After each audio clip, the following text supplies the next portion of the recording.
Débriefing du Grand Prix de Bahreïn sur F1 ITV avec Ziv, une belle victoire de Sébastien Vettel aujourd'hui et de Red Bull, alors qu'on est sur un circuit où on a eu sans doute les plus grosses chaleurs de l'année, où on pouvait craindre pour les Pirelli, même si les choix de gomme étaient moins risqués qu'en Chine la semaine dernière. Mais quand on voit la polémique que Red Bull a faite à propos des pneumatiques Pirelli et que finalement Vettel domine la course aujourd'hui, c'est presque un peu ironique. Oui, et ça me fait penser à l'autre polémique, celle des team orders, hein, des consignes d'écurie entre Vettel et Weber. Et là, on a vu un Vettel tout à fait dominateur avec une Red Bull qui apparemment était à son aise à Bahreïn.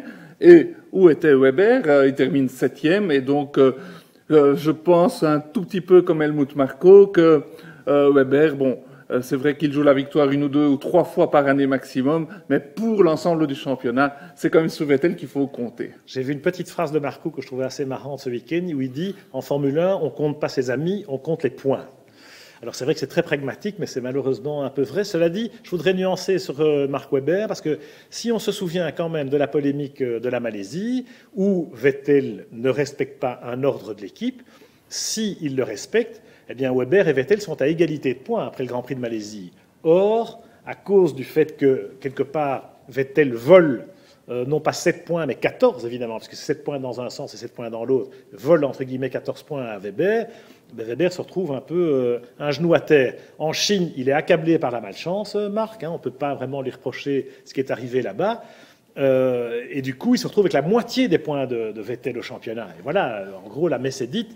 Et c'est vrai qu'ici, il partait quand même avec une pénalité. Alors c'est vrai que sa qualif ne se passe pas aussi bien que celle de Vettel, comme ça arrive quand même un peu souvent. Mais quand on part en plus avec une pénalité un peu plus loin sur la grille, ben on se retrouve dans le trafic un peu enfermé. Ça explique peut-être la course en demi-teinte de Weber aujourd'hui, avec encore une précision, c'est qu'il y a une petite touchette, un accrochage avec Rosberg à peu près à la mi-course. Hein, Rosberg qui faisait plutôt la course en marche arrière, et voilà, ça tombe sur Weber et sa voiture, il a le train avant ouvert, et sur la fin, il peut même pas se battre avec Hamilton ou avec Pérez. Ceci explique cela, même si il faut reconnaître que Vettel a pris la main, hein, comme chaque année, j'ai envie de dire, et qu'il a bien profité aussi du fait que Ferrari s'est marché dessus, que les Lotus étaient loin sur la grille, et donc Vettel, il s'est relativement baladé dans ce Grand Prix. Ben oui, c'est vrai que Weber est un tout petit peu accablé, mais Vettel était royal aujourd'hui, il faut le dire. Il n'y a personne qui est arrivé à sa cheville. Le début de course a été magnifique, où il a su qu'il devait passer Rosberg le plus vite possible pour se donner du champ, et c'est ce qu'il a fait.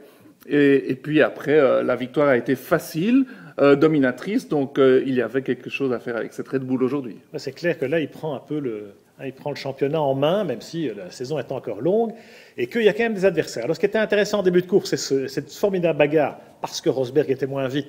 On avait Alonso qui était très à l'affût aussi. Et s'il y a un pilote qui aurait pu battre Vettel, ou en tout cas se battre avec lui pour la victoire aujourd'hui, c'est Kimi Raikkonen. Parce que Kimi Raikkonen, s'il n'est pas qualifié en partant 8e finalement sur la grille, et en ayant un premier tour moyen, enfin il reste plus ou moins à sa place, c'est vrai qu'il n'y a que 10 secondes, même pas 10 secondes d'écart à l'arrivée. Alors bon, Vettel est un peu contrôlé, un peu géré, mais à la régulière, on aurait pu avoir une course comme l'an dernier, où Raikkonen et Vettel s'étaient battus vraiment roue contre roue, et où peut-être que Kimi était passé à côté de la victoire. Bah oui, très belle performance des deux Lotus, il faut le souligner. Maintenant, on a vu Grosjean à l'arrivée et sur le podium, et on s'en réjouit, mais on en parlera dans le débriefing des Français. Tout à fait. Kimi a été égal à lui-même. Encore une fois, à l'arrivée, il prend des gros points. Il est bien installé à la 2e place du championnat. C'est vrai que les essais ne sont pas passés comme il aurait bien voulu qu'il se passe, mais il s'est bien repris en course, hein, et il termine second, magnifique. Hein. C'est-à-dire que chaque fois, effectivement, il est là. Moi, ce qui m'intrigue un peu chez Lotus, c'est le fait qu'ils sont passés à côté de la qualif. Alors un petit coup de chapeau quand même, une Lotus noir et or avec un grand blond, ça nous rappelle un peu Ronnie Peterson, sur la Lotus GPS à l'époque, qui a tellement inspiré Gérard Lopez, le patron de Lotus F1 Team aujourd'hui. Kimi, vraiment, c'est du solide, il le prouve parce qu'il était très vite vendredi, Samedi matin, c'était encore relativement sous contrôle. Et puis la qualif, ils n'arrivent pas à gérer la qualif, en tout cas la dernière partie de la qualif, en Q3. Sur un tour, ils ne parviennent pas tout à fait à sortir la quintessence de la voiture. Et c'est dommage parce que s'ils ne se qualifient pas à l'avant de la grille, ils ne vont pas pouvoir vraiment jouer la gagne. Oui, et c'est toujours la différence entre vraiment les tout gros teams, Red Bull et Ferrari, McLaren aussi en principe, mais cette année ils sont un peu loupés, et une écurie comme Lotus qui n'a pas les mêmes moyens et qui va faire des performances en dents de scie, et c'est déjà formidable ce qu'ils font cette année et l'année passée. Ce qui est pas mal, c'est la manière dont ils retombent sur leurs pattes, parce que c'est vrai que Kimi, il fait le boulot. En piste, il faut dire qu'il fait le boulot. Et qu'en stratégie, c'était bien joué. 2 arrêts. La Lotus 21, on sait qu'elle consomme un peu moins les pneus. Et sur la stratégie décalée, ils s'en sont bien sortis. Mais bon, Kimi était un peu... il y a eu un petit malentendu sur est-ce qu'on ne s'arrête pas trop tôt pour le dernier run. Mais finalement, c'était sous contrôle, comme Éric Boulier a dit à la radio.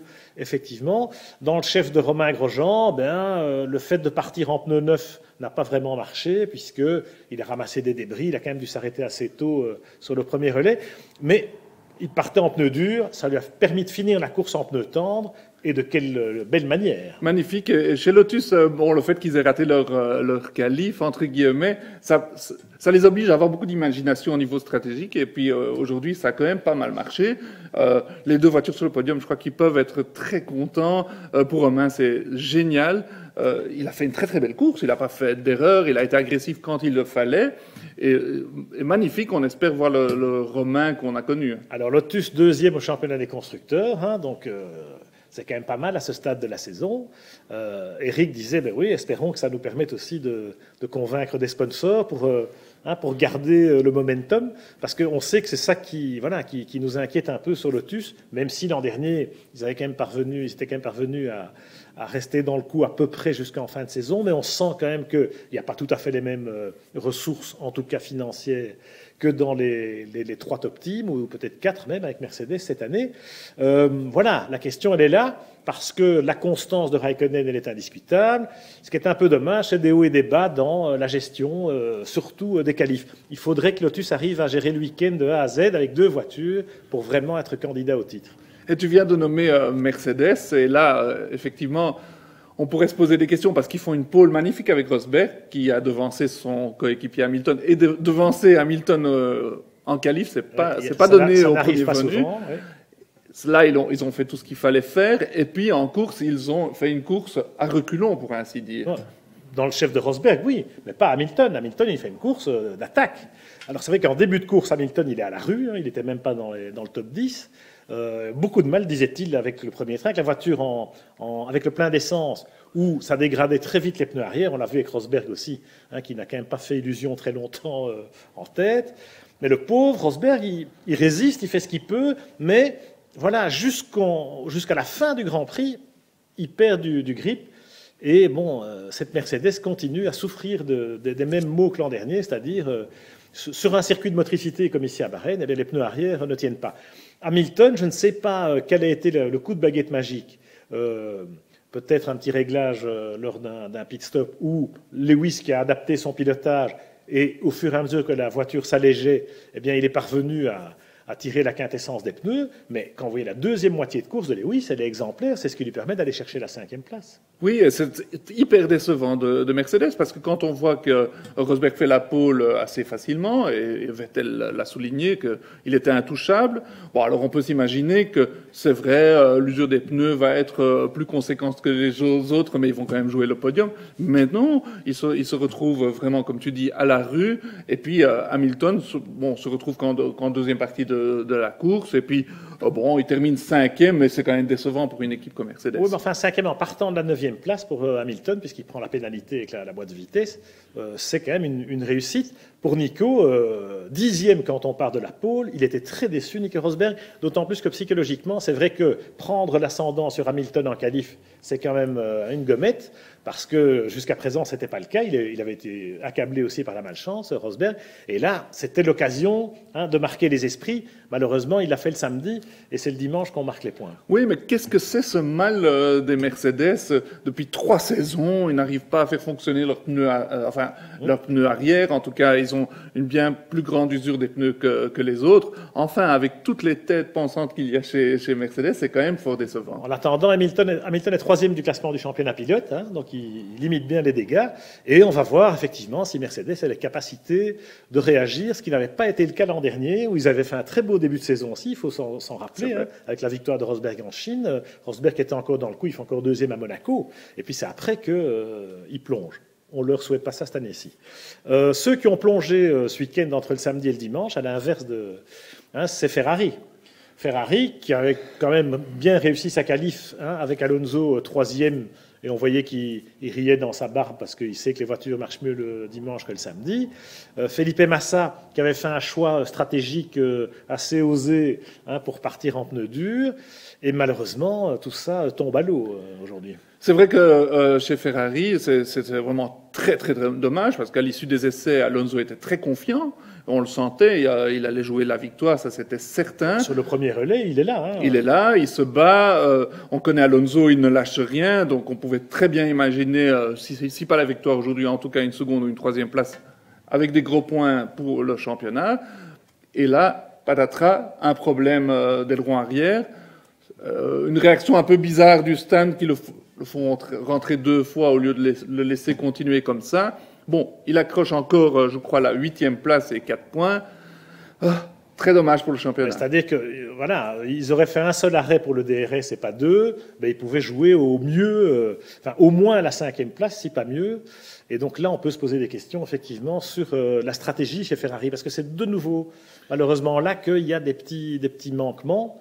On l'avait déjà remarqué en d'autres occasions. Ici, Alonso, il fait de nouveau des miracles, franchement, parce que sans le DRS et avec 5 arrêts, arriver à aller prendre 4 points, et à très peu de choses près, parce qu'il fait un très long dernier relais, à très peu de choses près, il était 6e, hein, Fernando. Donc, bon, ok.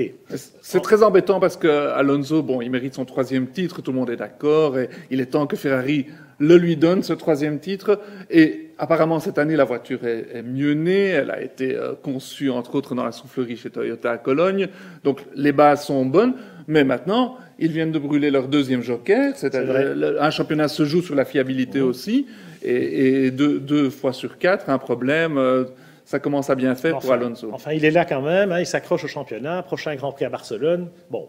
Il sera là. C'est clair que Ferrari ne peut plus se permettre comme ça de jeter des points par la fenêtre. Avec Massa, ils ont tenté quelque chose. Et puis là, un mystère aussi, les pneus délamination des pneus arrière, 2 pneus différents, 2 gommes différentes, sur cette voiture-là et pas sur les autres. C'est un peu incompréhensible. On avait vu ça aussi avec Hamilton aux essais. Bon, donc là, il y a peut-être eu parfois des problèmes aussi de fabrication, ça peut arriver, ou de la malchance avec des débris sur la piste, parce que, en attendant, ça a touché Massa, pas de chance pour lui, alors qu'il était en train de se refaire une petite santé morale.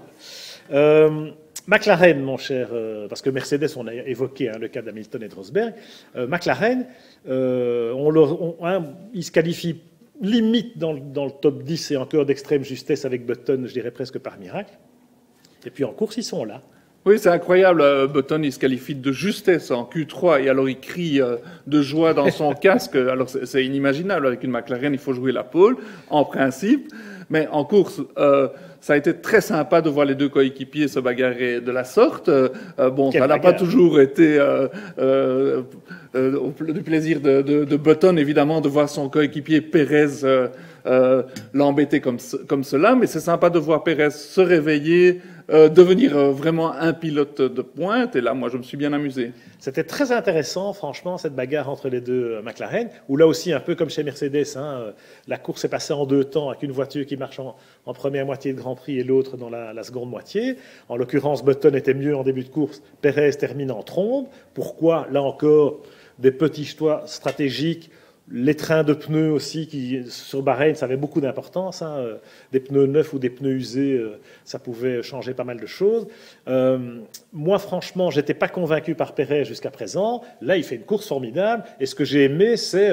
il a fait preuve de caractère avec Button. On a senti que Button, ça ne lui plaisait pas et qu'il ne voulait pas céder. Et il a quand même été chercher non seulement la place de Button, mais il s'est battu pour passer Weber, etc. Enfin, il fait une très belle course et il n'a pas volé les points de la 6e place. Et c'est vrai que Martin Whitmarsh, il était en train de se ronger les ongles sur le pit wall en se disant mais est-ce qu'ils vont se sortir? Est-ce qu'il y a un drame qui va se passer?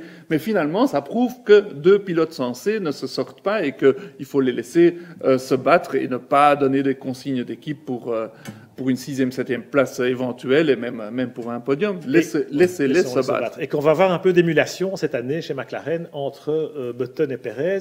Ça, c'est la bonne nouvelle parce que McLaren en a besoin. Alors, les grandes équipes ne meurent jamais et on voit que McLaren a quand même les capacités, même si ils ont démarré la saison vraiment avec un coup de bambou, ils sont en train de se refaire, quoi. Et avec les 3 semaines avant Barcelone, moi je ne serais pas étonné de les retrouver un peu mieux à Barcelone, Monaco, et puis à partir de Montréal, et certainement à partir de l'été, parce que c'est une équipe qui a effectivement des capacités de développement, de redressement.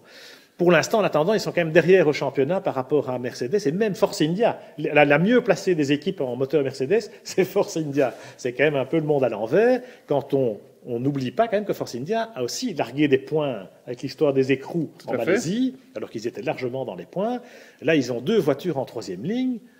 C'est inespéré, mais Di Resta confirme en course que la voiture, elle vaut ça. Et là, il faut dire un grand chapeau à Di Resta parce que une 4e place, c'est quand même pas rien. C'est magnifique, c'est des gros points pour l'équipe. Il se qualifie en 3e ligne. Enfin, les 2 pilotes se valent en vitesse de pointe. Maintenant, il y en a un qui commence à prendre le pas sur l'autre et j'ai l'impression que Di Resta est en train de prendre le dessus. Maintenant, c'est chouette, c'est une petite équipe avec peu de moyens et depuis le début de la saison, ils sont là. Avec des hauts et des bas, des déboires, des problèmes, mais ils sont là et bravo Force India. Et puis ils sont dans le coup parce que quand on voit sur la gestion des pneus, la voiture elle marche. Di Resta, il fait une très belle course. Il est battu un peu sur la fin avec Romain Grosjean qui avait des pneus tendres pour finir. Mais s'ils avaient fini à pneus égaux, je pense qu'il aurait pu envisager un podium. C'eût été le premier podium de Di Resta et seulement le 2e dans l'histoire de l'écurie, Force India, puisqu'on se souvient de Fisichella à Spa il y a 4-5 ans déjà. Mais ça veut dire qu'ils vont être dans le coup à l'avenir. C'est une équipe, c'est un outsider un peu inattendu, mais c'est vraiment, quand on voit les autres teams, pour terminer rapidement, de milieu de plateau, Sauber, c'est quand même une grosse déception. Williams, ça va pas beaucoup mieux. Toro Rosso, ils sont en train de s'écrouler. Bon, voilà, la seule équipe qui arrive à se hisser parmi les top teams, c'est Force India. Et c'est un constat sympathique plutôt. Oui, Di Resta a été très intelligent en fin de course en se disant ok, je ne vais pas accrocher ce podium, mais je vais quand même prendre les points de la 4e place. Il n'y a pas photo quand on a vu la différence d'adhérence entre. Bah oui. Voilà. Mais un autre aurait peut-être pu faire une bêtise et lui ne l'a pas faite. Et il y en a un qui peut-être regretter son transfert, c'est Hülkenberg qui est passé chez Sauber. Et cette année, c'est clair que la Sauber est bien moins bien née que celle de l'année passée et que la Force India marche bien, donc peut-être qu'il va regretter quelque part. Dans un plan de carrière, parfois, peut-être. Ça peut faire des erreurs d'aiguillage. Un qui a fait une bêtise, c'est Sutil. Sutil, il s'accroche avec Massa dans le 2e virage, et c'est là qu'il perd sa course. Alors qu'il y avait un très gros coup à jouer, la preuve par Di Resta.